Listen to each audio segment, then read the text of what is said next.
Nic Newman he's just come off a phenomenal game against the Sydney Swans, his old club.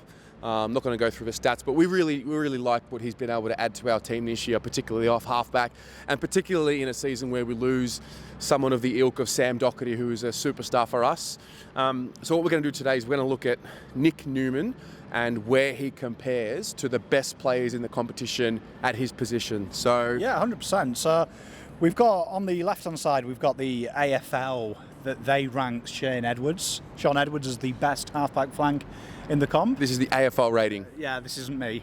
I question that. Good player, but the best is anyway. Yeah, I'm not going to question the AFL too much. But so we've got Edwards, we've got Lloyd, who's the TPI's best. So old Lloydie at Sydney, I think he is the best. Yeah, he's a super player. If you haven't got him in your super coach side, you're probably not doing it right. Yeah, if you're like me, you've got Laird and Lloyd, so I love them too. And then we've got Hearn and Laird, who are second and third in TPI and fourth and sixth in AFL. And we compared that with Nic Newman. So Nic Newman's seventh best in TPI, halfback. So I think that's really solid for a guy who's playing for a team that traditionally struggles. Absolutely. But he's 63rd in the AFL. But if we look at his numbers, why is TPI rating him high?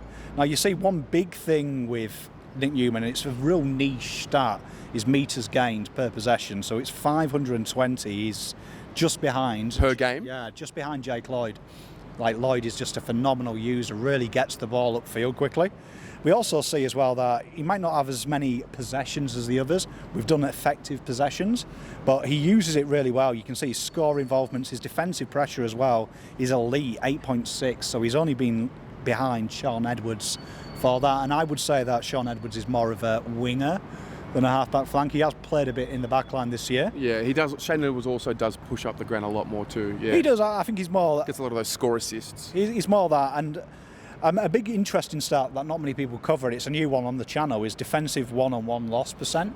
So that is in the elite category. It's 27 of the one-on-ones that Newman has, he loses. But that is, he's elite. And you see he stacks up with Jake, who's number one, Laird, Hearn's the leader there with 20%, so he's only losing 2 out of 10. But Newman, I would say, recruit of the year. Absolutely. And when you factor in what you paid to get him, was it like a 3rd round pick or a 4th round pick? Yeah, it was late 4th, wasn't it? So it was just right at the end of the trade period. Yeah, so we're wrapped with that. And again, we talk about Sam Docherty coming back into the team, and I'm not putting pressure on Sam Docherty to come back and be all-Australian again, even though anything's possible. But you add Nic Newman, you add Sam Docherty, all of a sudden the drive coming out of defence is going to go up another level next year. So I'm very excited. It's exciting as well because Docherty as well is 4th in TPI. So if you take his last time he played, he's the 4th best small defender. So you think we could effectively have 4 and 7 playing for Carlton. What do you do with the two of them when Doc comes in? Do you keep Newman playing as well on the other flank, or do you maybe play him in a different role? I'd probably play Doc behind him,